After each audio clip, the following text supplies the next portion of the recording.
Welcome to the Pulse here, and up next is Sports with me, Uriku Wampofu, and today we would be discussing the CAF issues. We know that Sadio Mane has been awarded as the 2019 African Footballer of the Year, and we'll be taking a look at one particular subject that did happen last night. It was the CAF starting 11. That's the best team from Africa, and that saw no Ghanaian player. We're trying to understand what exactly went in there and whether truly any Ghanaian player deserves to be in there. We'll be discussing what I did state earlier, and that is the CAF African best team, and that saw 11 players coming together from what has been a good 2019 for those players.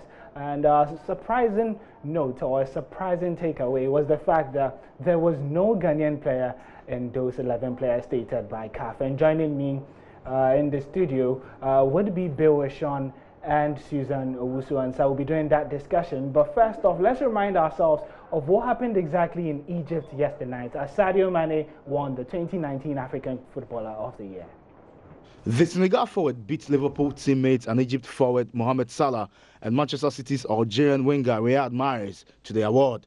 The 27-year-old Mane helped the Reds win the 2018-19 Champions League title, scoring 30 goals in all competitions last season. He has scored 15 goals so far in the 2019-2020 season, with Liverpool 13 points clear at the top of the Premier League table. Mane collected his award at a ceremony in Hurghada, Egypt, but neither Salah, who had won the award in the last 2 years, nor Mahrez were present. Mane has finished in the awards top 3 for the last 3 years and has long targeted the prize in order to emulate the achievement of one of his heroes, former Liverpool striker El Hadji Diop, who won it back in 2002. And again, it's a big day for me.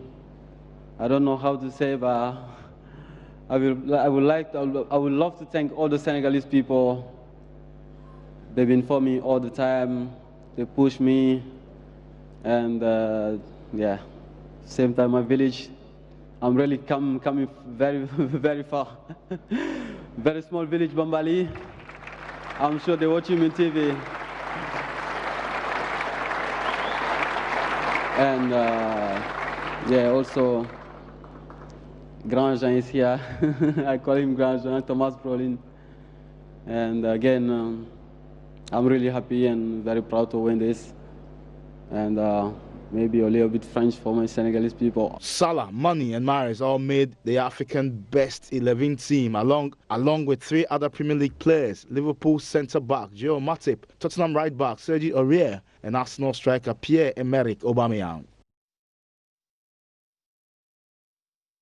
Sadio Mane then becoming the first Senegalese to win the CAF African Footballer of the Year after El Hadji Diop did it in 2002. And our focus today on the sports would be the CAF 11 and the fact that no Ghanaian player was in there. We'll be doing that discussion shortly. We're still here discussing the sports here on Pulse, and we're talking about the CAF starting 11, the best 11 from African football, which saw no Ghanaian player included. Now, I'm sure you're asking why. There probably has to be a Ghanaian in there somewhere, and that's what our discussion would be focused on today. Before I introduce my guest, let's go through the starting 11 that CAF released. So as you can see, Andre Onana of Ajax in goal, Ashraf Hakimi of Dortmund, Khalidou Koulibaly of Napoli, Joe Matip of Liverpool and Cameroon, Serge Aurier, Tottenham Hotspur, Ivory Coast.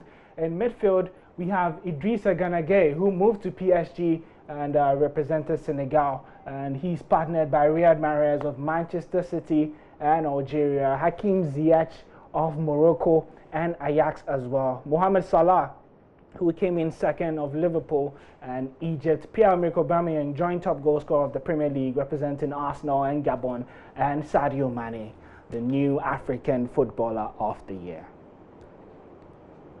So there you have it, the best 11 are judged by CAF. Of course, this was voted by the players themselves. So the big question is why no Ghanaian players seem to have impressed their peers, because obviously the players did vote themselves and there were no fan voting involved in this. Joining me in the studio is Bill, Sean, and Susan. Hi guys, how are you doing?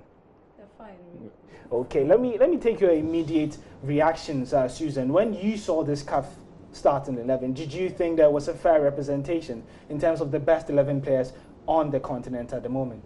No, I don't think it was fair because looking at some players, I think the selection was based on contribution to the country and then to your national team. Some contributed both national levels and then on their club levels.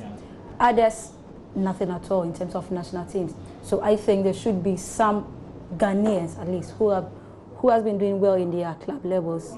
You know, I think it was not fairly. We'll come to that Ghanaian angle, but let me ask you, Bill, do you think that perhaps there's someone in here that shouldn't be in the list? Because if we're coming to that Ghanaian case and trying to make a case for a Ghanaian in there, then obviously there has to be a player in there who probably shouldn't have made the starting 11. Is there anyone of that sort? Well, there is Joel Matip of Cameroon. He didn't feature at all in the African Cup of Nations, and of course that should take precedence when it comes to this particular year, because that is the biggest competition in African football, the CAF, the Cup of Nations. So him being in there brings a lot of confusion because he didn't play. He shouldn't be there, even though he did perform well with Liverpool, who won the Champions League and all, but he didn't perform for the country. So why should he end up there? But I do think that no Ghanaian so far do deserve to be in this list, even though Matip should be out. But I don't think any Ghanaian defender. Are we going to pick John Boy? I don't think so. Okay, so certainly you've jumped into the Ghanaian angle. Let me come to you, Susan. He thinks that no Ghanaian defender should be in this list, even beyond the defense, across midfield and attack. Do you realistically think that there was any Ghanaian player out there in the calendar year who probably performed well with his club and the country as well that deserved a shot at this? I would definitely go for our very own Partey. Partey did not have a good AFCON experience, but with Atletico Madrid, he has not been bad starting games for Atletico. Now let's take Partey and Joel Matip. Well, how did Matip contributed to his national team? Zero. But he made it excellent with Liverpool.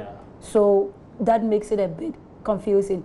On what culture were they using? What culture were they using? Was it because of club contribution plus your country contribution? If it's club only, as per the case of Matip, because it looks to me Matip was selected only on club level. On what he did with Liverpool. It happens with Aubameyang. How did he contribute to Gabon national team in the AFCON? And he is in this team, is leading the attack. So I think if it's club level, then Partey has not been bad with Atletico Madrid in the past days. Well, with aside Partey, I think Kuja Sama can fit in definitely because he started well with Inter Milan and he's been on injury for a time now. And it's been a general lack in terms of Ghanaian players being consistent out there. Before we go, Bill, let me just come quickly to you and Thomas Partey. She's saying that he was our best bet of entering that midfield. Who do you think Partey replaces in this midfield? Probably no one, to be honest. No one, to be honest, because if we are going to go one by one, now Idrissa Gueye has been one of the best defensive midfielders in the world by far, and it's not an argument. And him moving to PSG even proves that, of course, they consider him, they highly rate him to be a guy that can help their midfield. Now, looking at Hakim Ziyech, he had a fantastic season with Ajax. They went very far ahead in the Champions League. Of course, he didn't perform as much in the African Cup of Nations, but Partey performed worse, let's be honest. So he shouldn't take him on, and Mahrez is a top 3 player. He was 10th. He certainly has to be. He certainly has to be in there, so no one. Okay, so thank you very much, guys, Susan and Bill, for joining us here on the Sports on Pulse. And the topic was, Ghana players and the big lack of Ghanaian players in that CAF 11 that was released yesterday. If you needed a reminder, in 2018, Thomas Partey was in the team, and apart from that, the last time that any Ghanaian player was in there was in 2015 with Andre Dede Ayew. So it's not been bad so far, but a whole year without a Ghanaian player, some eyebrows certainly would be raised. We'll be doing more discussion on the CAF Awards in our subsequent bulletins as well, but this would be for the sport here on Pulse. My name is Oreko Ampofo.